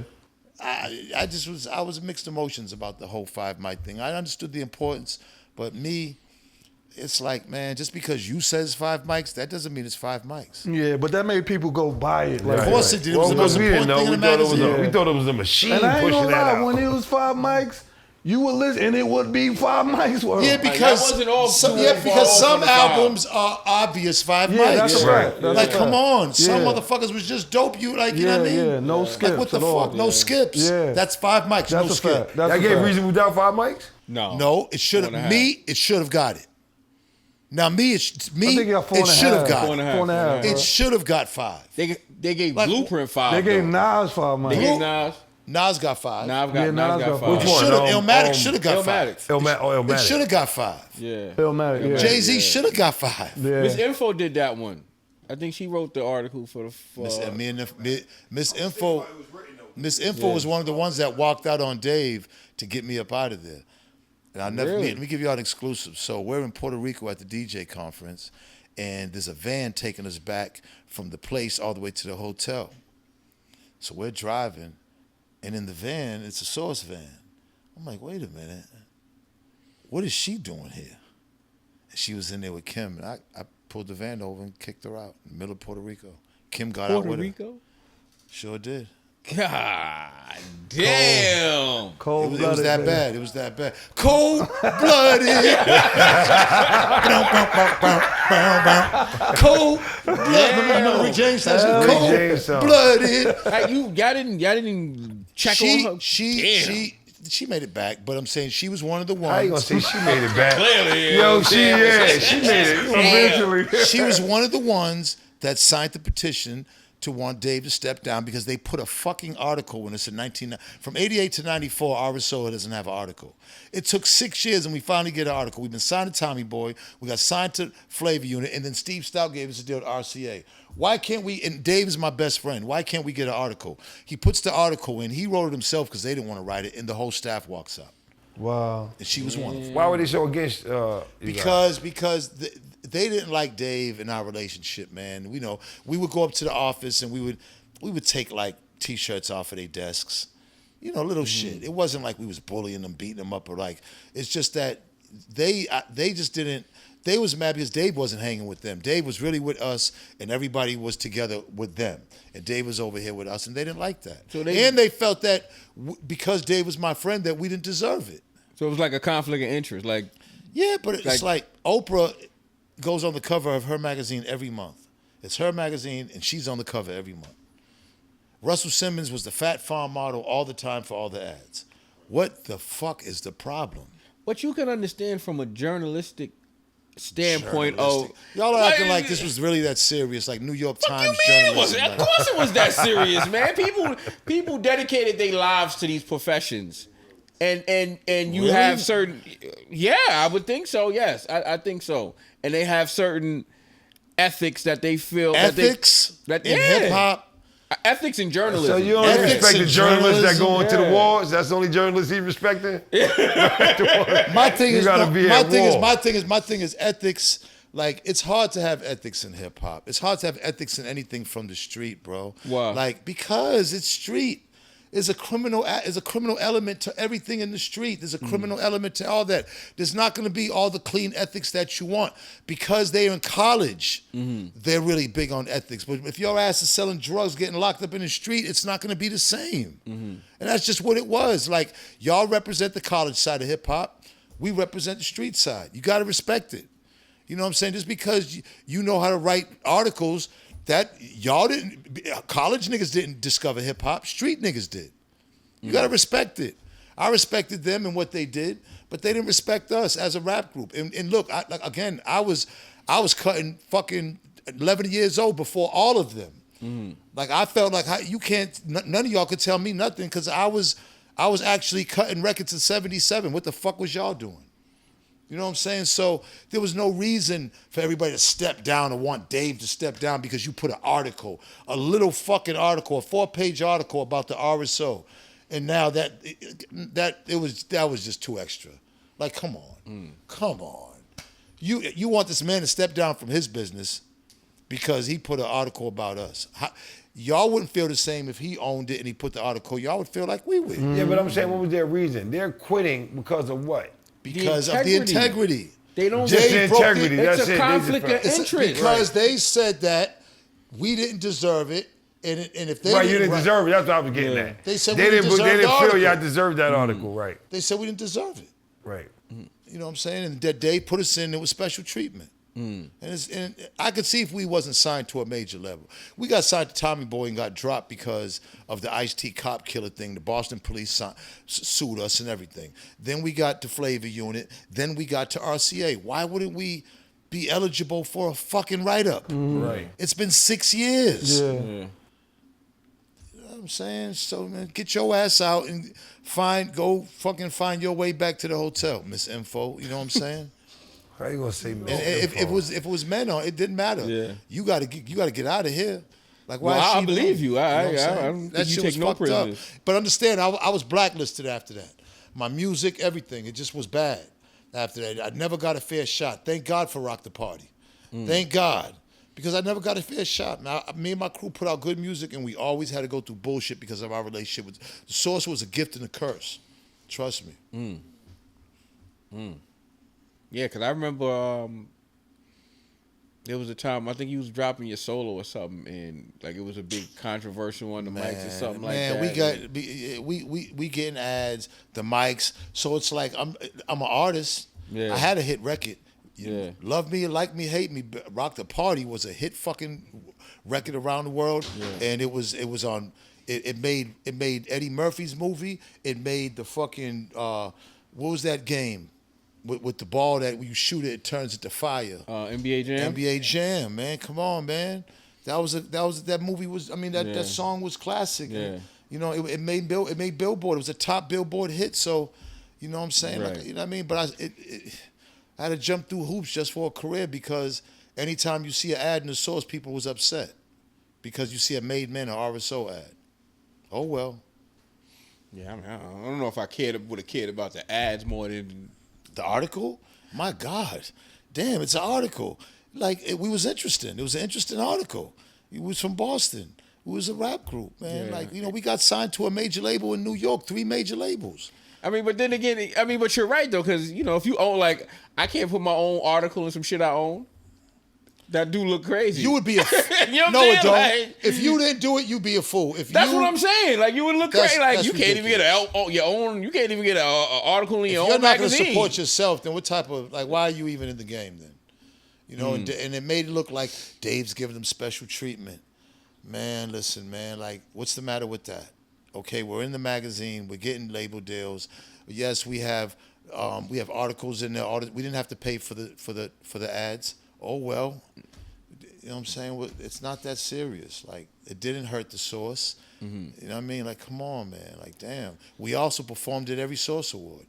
Well, not everyone, not all of them. We gave away awards on some of them, but it's like, come on, man. Like, was it that bad? Like, and then all those guys that quit, it's like they found out that when me and Dave ran the Source, we ended up thriving better than them. We ended up, people be like, yeah, well, the Source went down with Benzino. No, actually it didn't. When me and Dave left the Source, that's when the Source said, When me and Dave was at the Source, we was flourishing. Yes, our relationship was unorthodox. People didn't understand it. Is he beating him up? Is he extorting him? Is he? Man, listen, man. You know, the accountant wore a wire up there on me, and I got indicted, and I almost went to jail for a long time. So, you know what I'm saying? You know, just because the feds thought that I was we was making so much money, they thought that it wasn't legal. They didn't know. Damn. Shit, we making $2-3 million legal money a year. They're like, no way, they got to be selling drugs. He got to be laundering money. And they couldn't. We was being investigated for 2 years, and they couldn't connect the dots. You know, I got indicted for tax evasion. I beat that with an all-white jury, 12 jury, and beat that. Tax evasion. I beat that. Imagine that, a federal tax, United States government against me, and beat it. So I went through a lot at the Source. People don't know, man, but you know what? I don't complain, man. Shit. Listen, most of my guys are dead. You know, 4 corners, you don't survive it. So I don't take nothing for granted, bro. I'm glad to be alive, man. Healthy. I'm here. I'm free. You know, sure, I don't have the money I had, but that's all right. I'm happy. I think I'm happier. to be honest. Last question on the source, but what made you intervene on the Eminem situation? Because there was a war, and they was using what they had, and we had to use what we had. It was a war. You disrespecting me, then I'm going to use what I have. You know, we found out he made racist tapes. We did our homework. We did our journalism, the integrity of the magazine, and we found out that he did. The white boys came up, gave us the racist tapes. His boys that he grew up with. I bought them for $15,000, and we printed it and we talked about it. They sued us. We won the case. Interstate. They had to pay our lawyers $150,000. Yeah, it was a lot behind that. You know what I'm saying? So who was the first one to make I did. I drew blood first, but it was only because it was on a mixtape. It was like the 20th song on a mixtape where I said the only Eminem I know is Made Man, and I got some white boys from Boston that'll bust that. Oh, next thing you know, he made a whole mixtape. Right. And all hell broke loose. Right. I'm like, God damn. You know what I'm saying? And then I was in the middle of a war, and you know what I'm saying? And it was, listen, I had a deal on Interstate. I had 2 big major deals on Interstate. My son, Ray with Baby Pun, I had them signed to Interstate. They dropped them. Wow. Yeah. After that? While that was going on, it was signed, they dropped them. You regret that though? Yeah, man, you know, I'd be lying. I regret them losing their deal because, but, you know, Jimmy gave him $450,000. Liza, my baby's mother, and little James's mother, I gave them all that money, so that was good for them. But we didn't take it further because of the Eminem thing. You know, I could have handled it different, but I was standing up for what was right, and what was right, it happened to be what I was right now. I just was like, listen, Beastie Boys, I loved them. Third Base loved them. I didn't look at them as white rappers.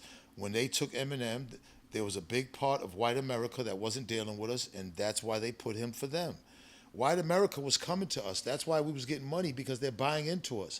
Once they got him, they turned that around to where, like, yeah, they don't got to fuck with us. They just got to fuck with him. And 100 years from now, when they look at history and they say, well, damn, this hip-hop thing, these black people at this time was getting money. And then his face is going to pop up, be like, he was the best because he sold the most.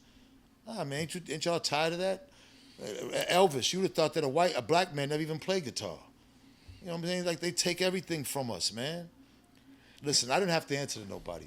So I wasn't, even Russell and them had to answer to somebody in New York. Leo, everybody. I didn't have to answer to nobody. So I felt like what I said was right, and I felt like I was standing up for something. I wasn't trying to battle just to battle. I felt like, listen, he shouldn't get special treatment. You know, I grew up watching that shit. Why is he getting special treatment from MTV and Showtime and MTV Awards? Why? Because of his skin color? No. And I had a platform and I voiced my opinion. You think he's talented? I was getting ready to say that. Yeah. He's talented. So what? Yo, like what? There's a lot of black people who are talented. That's a fact. Yeah, he's talented. Okay, that doesn't mean that you should get special treatment. But who fault? That's not his fault if they gonna give it. Right? I'm saying if he's the hood ornament, then you got to get bombed on. And you was making racist. So it's really tapes. not about him per se. It was about him because he made racist tapes. Calling us porch on. monkeys, niggas, black women ain't shit. He made those tapes. Like he did make those. He made them tapes, man. Yeah. Like, come on, like you got to be held responsible. You know what I'm saying? You wasn't fucking with us like that. You want to fuck with the art form and benefit, but you really wasn't fucking with us. And I'm not with that because I grew up in that. I grew up in Boston as a kid in that. People don't realize the dynamics of it, man. I was sticking up for hip-hop. You know what I'm saying? I was a millionaire a couple of times over. I didn't have to do that shit. I could have shut the fuck up and had a hit record and gone into you know what I mean? I didn't have to say nothing, but it was bothering me that he was getting special treatment. And me being the head of the source at that time and having money, I felt like I had to speak on it. Y'all have a relationship now? Me and Eminem? Yeah. Absolutely not. Eminem. Who does Eminem have a relationship with? This man doesn't do podcasts. He doesn't come out. He doesn't go to funerals when Nipsey died or Pop Smoke died. He didn't hear him say anything. What relationship does he have with hip hop other than him rapping? Elevator, masturbate, like what the fuck, man? Like, you know, I get it. He's white and he can rap, and that's the mystique. But when you really break it down, he really isn't for us. He doesn't do podcasts. When you see him do podcasts, he doesn't talk about black issues. Come on, man. It is what it is. I'm from the bean, man. That shit, I experienced that shit my entire life. It's different in New York. But he was an outspoken rapper though, because he was definitely talking about George Bush, and he was definitely. Wait a minute. What? He was out. When? Talk about it. When was this? You remember when he did the song? I think Mosh Pit and stuff like that. He was talking about that Bush. song. Black people didn't listen to because it wasn't a good song. That Mosh Pit song wasn't a good song. He had good songs, Stan and Renegade. Just because it wasn't good don't mean he didn't say nothing. But it didn't resonate to black people. Okay, but he still says. Just because it don't. So if you could give him props for saying something good about Bush, I'm just then why saying can't he you did condemn him for fucking calling I us did niggas? agree. I did say he did do that. I'm not saying Yeah, that. but you glossed over it. You was quick. You ran over that. You spoke enough about no, it. But you're does right, that though. matter? No, he definitely Does that did say a matter? lot of. He definitely did say a lot of derogatory Once you stuff. do that, you should have come back. You shouldn't be able to come back. Once you call us niggas, porch monkeys, black women, or bitches, how the fuck can you come back? I didn't hear that he called us porch monkeys. I heard the bitches stuff about the women and stuff because a girl broke his heart or something. So they wouldn't let us. It was an hour monkeys. and a half. They wouldn't let us put the whole tape in the magazine. We had to put 30 seconds. So I had to get the worst shit that he said, but it was 30 seconds of him saying all kinds of shit. Like, this happened. For some reason in America, whenever a white person does something that we do, we just fall all over the place. We can't contain ourselves.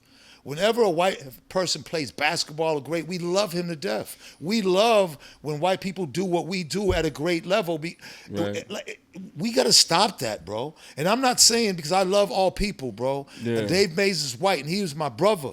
And I love him to death. But we got to do our homework on people that just because they do something like us, let's see if they stand with us before you like him as much as you like him, because we're still in these ghettos. And that counts. Benzino, I hear you, bro. I'm sitting here listening to you. Now, do you think that rap is just black culture? That's what you think? That's what you're saying? Rap came from the streets of made by black people and Spanish people and Puerto Ricans has something to do with it, from the fucking streets and the fucking the disgusting conditions that they put us in.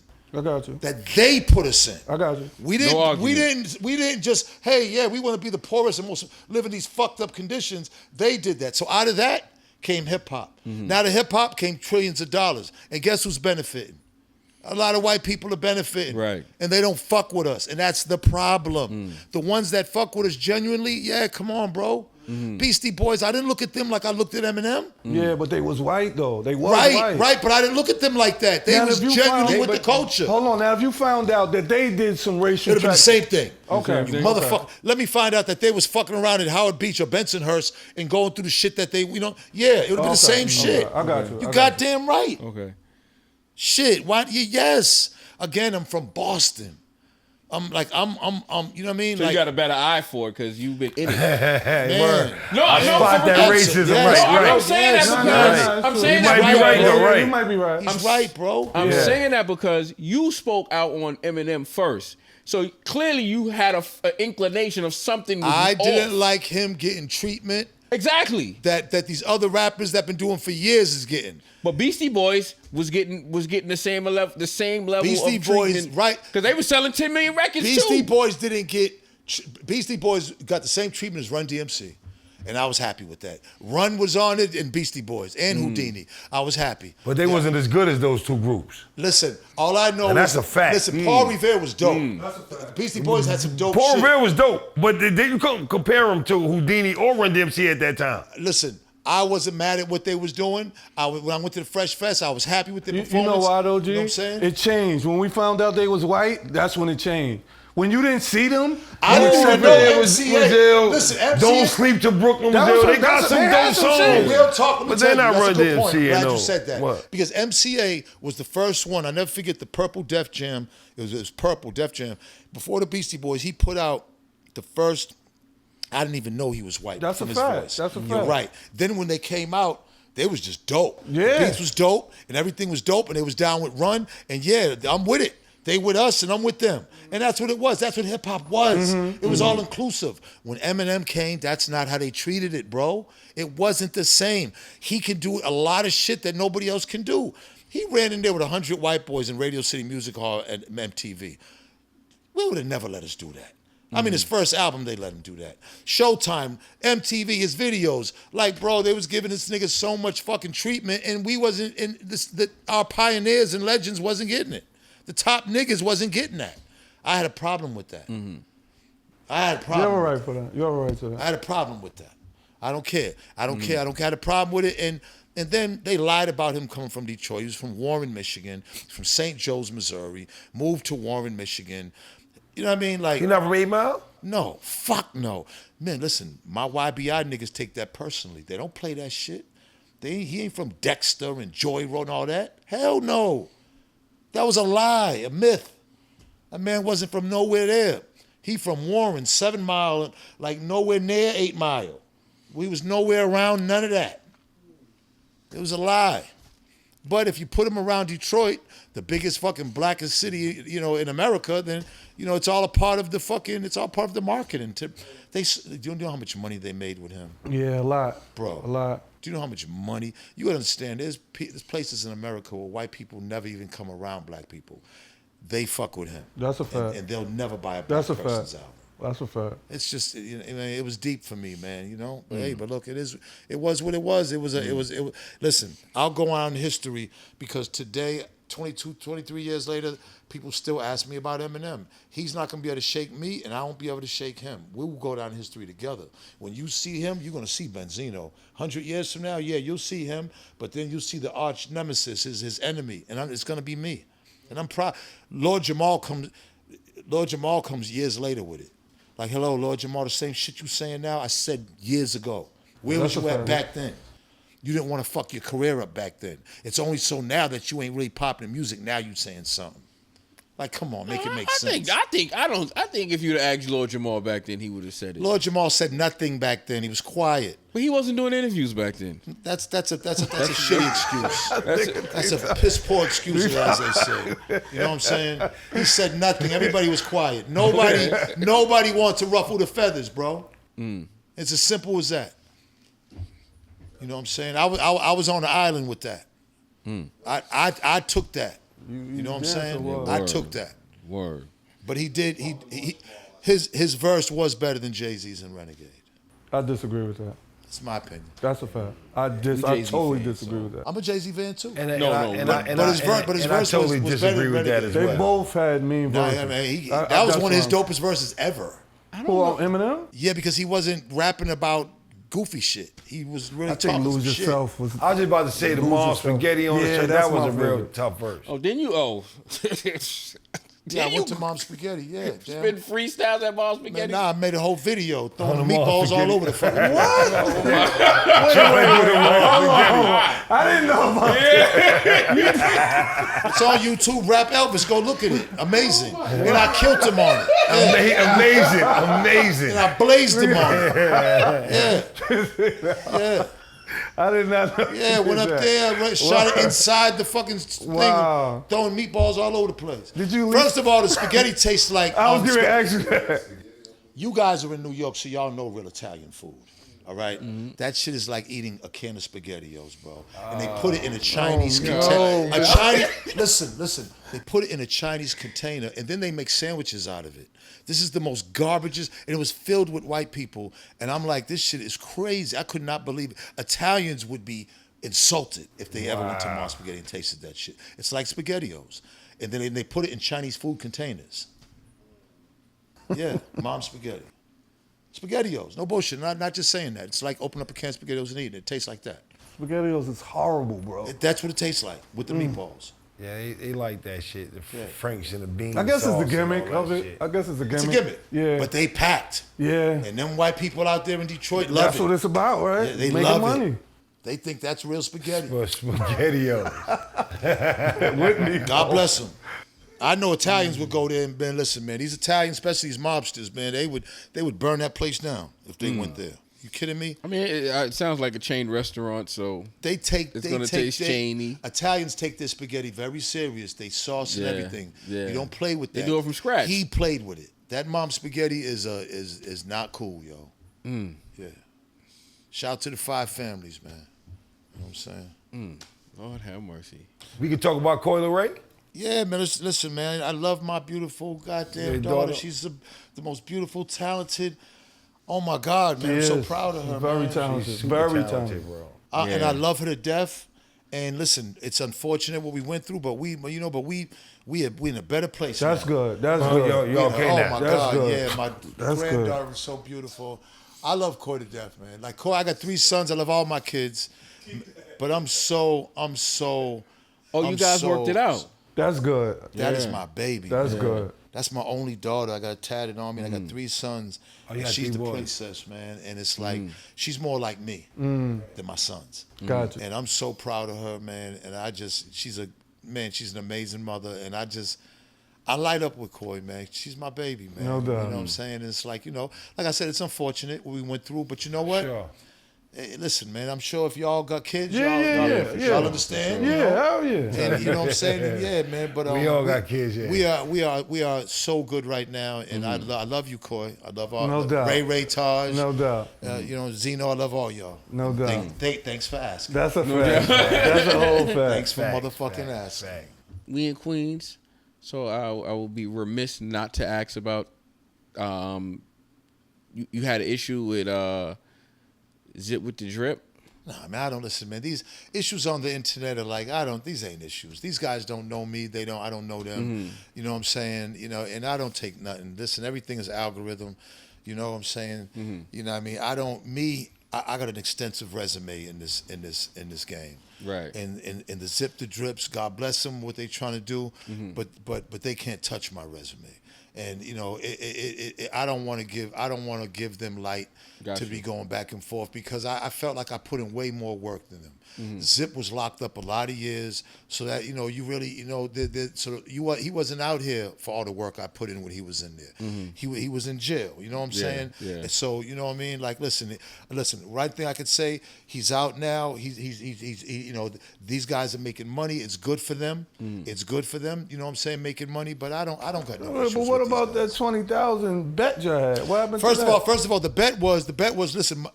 My nephew shot me. I got shot on the highway.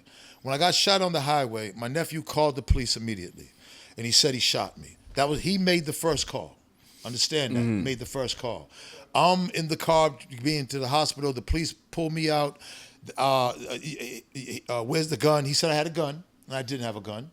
And again, shoots me at my mother's funeral. Going to the funeral, right? Now, mind you, he's never had a felony, nothing. He had 3 guns, emptied the guns. Because he robbed my mother, him and my older sister of the house that I bought her, took out loans on it. Nobody ever knew. My mother got dementia. She passed. I'm giving it to you in a fast story. He shot me, all right? I didn't know this was going to happen on the highway. And then he called them and said, I just shot a man. I shot Benzino. He has a gun. He pointed a gun at me. I never had a gun. When the police came to me, hey, where's the gun? He shot me. He shot me. I said that, yeah, all right? But when we went to the grand jury, right, because this is where it counts, and I'm not stupid. I don't know what happened. But you said he shot, the prosecutor was mad because it was going to be easy. He shot me 3 times. He'd have went to jail. He was in Plymouth County, not Suffolk, Boston, Plymouth County, Plymouth. He would have went to jail immediately. It was attempted murder. Below the waist, assault battery with a dangerous weapon. Above the waist, attempted murder. If I would have pointed him out, he would have went to jail. He walked. There was 13, 14, 20, 30, 40 people that seen him shoot me on the highway. Yeah. It was broad daylight. I'm running. I did a fishtail, jump out the car, and he's still bang, bang, bang, bang. There's a procession of people looking at him shoot me.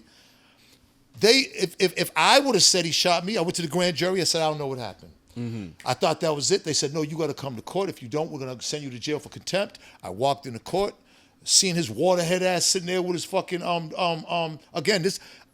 I raised him. This is my first nephew. Bought him his turntables. I used to give him thousands of dollars.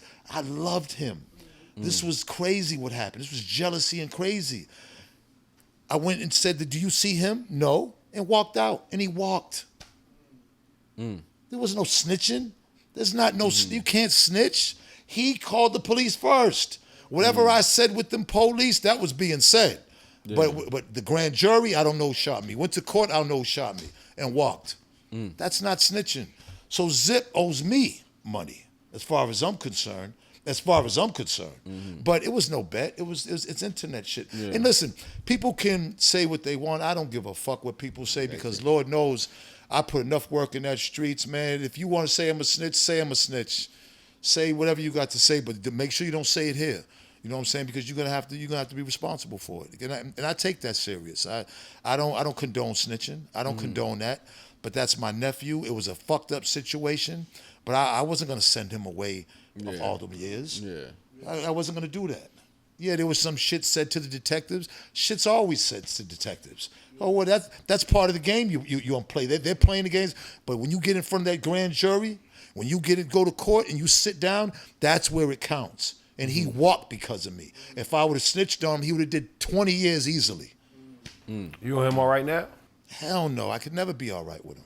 It's your nephew, you said, right? I don't hold no grudges. It's your nephew, right? Yeah, I don't hold no grudges. But, we don't have to cross paths. It happened. Shit, you know what I'm saying? I couldn't lift. I was fucked up. I couldn't lift no weights. But, I was fucked up. But, shit, I'm benching damn near 315 now. God is good. And time went on. And, you know what I'm saying? I survived it. Look, ain't the first time I got shot. It's actually the third time. Shit, I got hit with a shotgun when I had a vest on.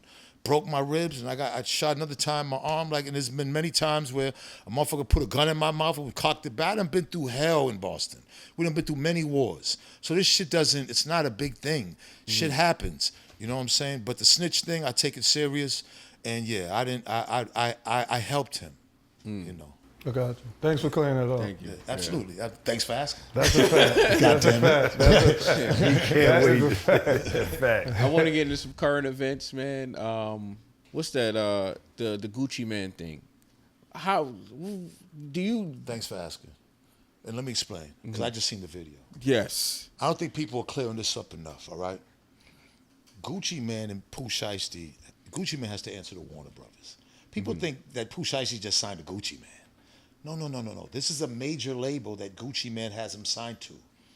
Gucci has to answer to Warner Brothers, white folks, business. Let's say Gucci wants to take it street and don't say nothing. How's he gonna fucking tell fucking Warner Brothers, hey, yeah, I don't have Pooh Shiesty no more. How do you do that? You have to get the police involved at that point. Why? Because Warner Brothers is involved. Now, if Gucci was just Gucci, that's different. But Gucci got to answer to fucking corporations of white men. What is he gonna go there and say? What happened, Gucci? Oh yeah, man, I had to sign. I had to get rid of him. Huh? Right. What do you mean? That's a breach of our contract. What do you mean? They knew when he came out how much money he was gonna make. So how can you blame Gucci for fucking keeping it business? At that point, you got to keep it business. Yeah. Warner Brothers is the top dog at that point. It's not even Gucci. Yeah. So how can you be mad at Gucci for what he did because he signed with Warner Bros? You can't be mad at him. You can't. That to me, that ain't snitching. That's business. When Pooh Shiesty signed that contract, you signed with Warner Brothers. You signed with white folks. Right. That's a whole different game. When you doing that to Gucci, you doing it to Warner Brothers. Yeah. Imagine you going to Warner Brothers and pulling that shit. You wouldn't have did that to Warner Brothers. Go to them and tell them to let you out the contract. Yeah. Because even if Gucci did, you were still signed to Warner Brothers. Right. That was a crash out move. That was a dummy move. Oh, that was a dummy move. That was a crash out move. Got jammed up too. Anybody listen, man, I don't get caught up with this because everybody that gets so mad about snitching, listen, back in the days, the Italians would kill you if you snitch. Niggas say you snitching and you still walking the fucking thing. You ain't doing nothing to these niggas. Like, anybody that makes a big thing about snitching, what are you gonna do about it? Nothing. So shut the fuck up. If you ain't gonna do nothing about it, don't bring it up. If you ain't gonna go check him or kill him or do something to him for snitching, then shut up. Because that's not what this is about. Back in the days, snitching, you're supposed to get stitches. It doesn't happen no more. We've reached that. So we need to get that out of our system. The snitching. Listen, man, live your fucking life. You know what I'm saying? Who's a civilian? Who's not? It's the silliest shit I've ever heard. The streets should never be crossed over to the internet in the first place. That's the most idiotic thing. Niggas telling their street stories, indicting themselves and everything. Man, come on, bro. Come on, let's make this make sense, man. The streets should never cross over to the internet. But it is what it is. Hey, listen, man, I got too many things to worry about. I don't indulge in that foolishness street shit, and it's low vibrational. And to be honest with you, y'all, it really hits a ceiling. Yeah. I love the way y'all interview. Y'all will go further. People think that the street shit is the algorithm. It might be the algorithm, but that algorithm has a ceiling of hair. Yeah. Right. There's so much more way to go. That's right. There's so much more people who's just not with this foolishness. Honestly, like we're all adults. We survived this shit. Exactly. Right. Why are we still in it? Why do we still want to be in it? Like, make some fucking sense. I like that you said that, bro. That's Come on, man. Yo, one more thing before he wrap it up. Because we ain't going to touch this Paul Pierce and this Boston thing. Let's touch that. Just quick fast. Real fast. Now, Paul Pierce, on the other hand, told. He pointed, my Free Roscoe and Trev, he pointed them out. But what happened at the party, though? He was extra aggressive with my man's girl. Okay, that's what it was. She was like, listen, I'm with somebody. And shit happened the way it happens. It was over a chick though. I tell these young athletes, when you're in other cities, please take in consideration that these women you talk to, they got baby daddies, they got niggas. You have no idea who they're with. And these guys, they don't got shit. You're a millionaire, you got everything. What do you think? Let me tell you something. Lawyer Malloy, Patriots. I'm gonna tell you a story. My man McNeil. Lawyer Malloy's talking to McNeil baby's mother. McNeil, he's outside of a club in a limousine.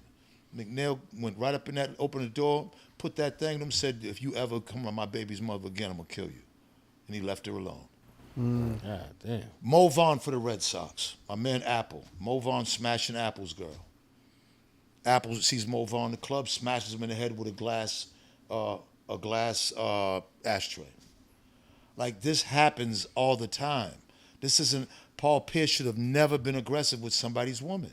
My nigga, you can get any woman you want. Don't be at a club that you don't know niggas is at and talking and being all grabbing on chicks and all that. And Paul Pierce, you see how he is on his podcast? Yeah. He's aggressive. And 2 men went to jail. He got stabbed. He almost died. And 2 men went to jail for a very long time over that. Over him being aggressive with a female. That's crazy. You ain't from Boston, homie. You from L.A. You got to know the rules and regulations. Calm down, relax. You can fuck any female you want. Don't be in the hood or don't be at parties trying to get. Because you don't know where you at. It's just foolish mistakes, man. I wish it never happened. Yeah. Man, Paul Pierce, I was a major fan of Kansas, #1. We're finally getting him with Antoine.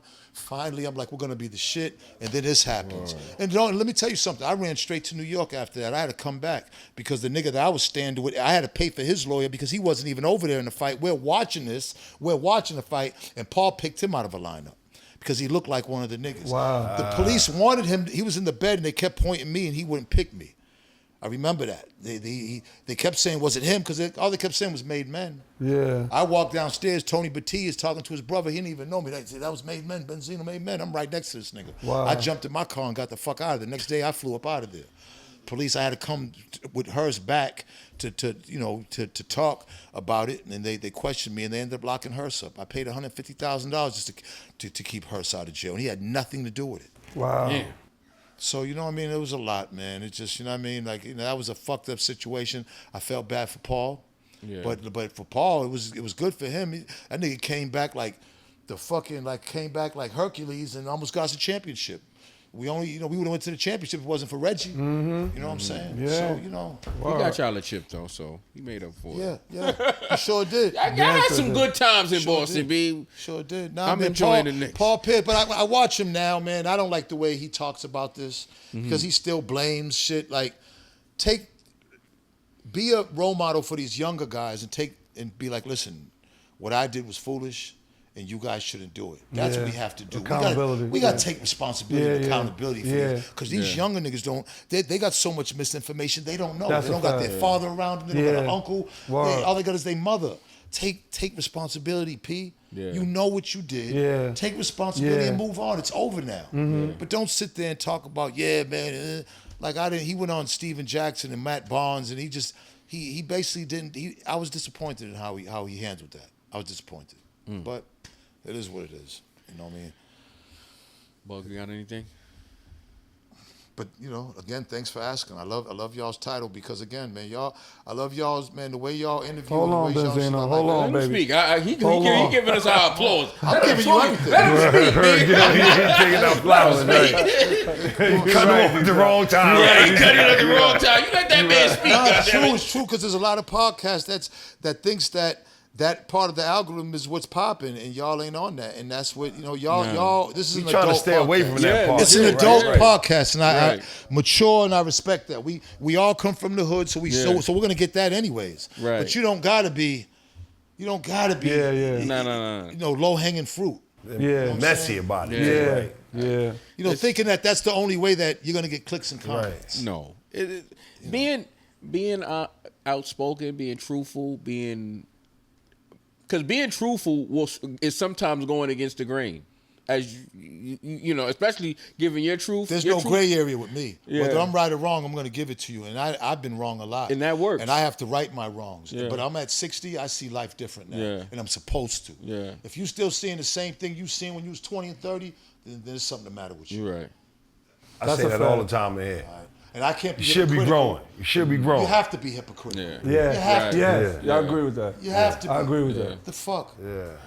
Go ahead. Or you Bug. growing. I don't know about hypocritical. You growing, right? Go ahead, Bug. You sure? I'm very sure. Benzino, look at me. Yes.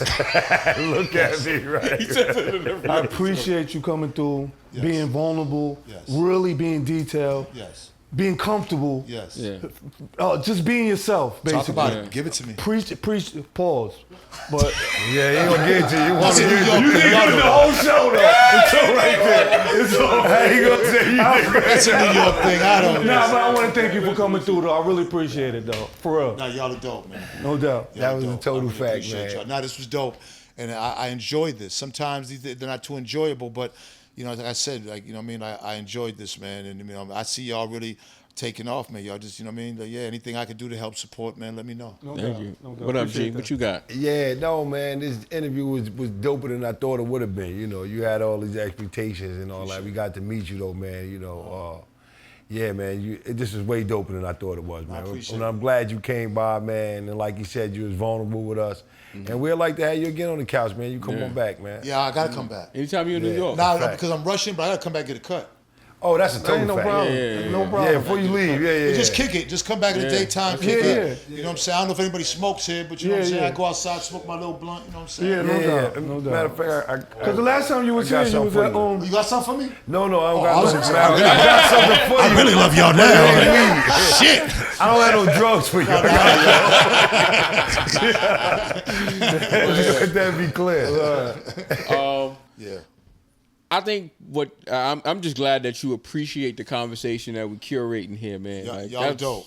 You know what I'm saying? And we didn't have to tell you that. Together, y'all are dope. It's not like one That's is a dope. fact. That's a fact. Collectively, y'all got a nice Yeah. chemistry. No, and I that's really dope. appreciate That's it. dope. Yeah, I like it. I don't come back.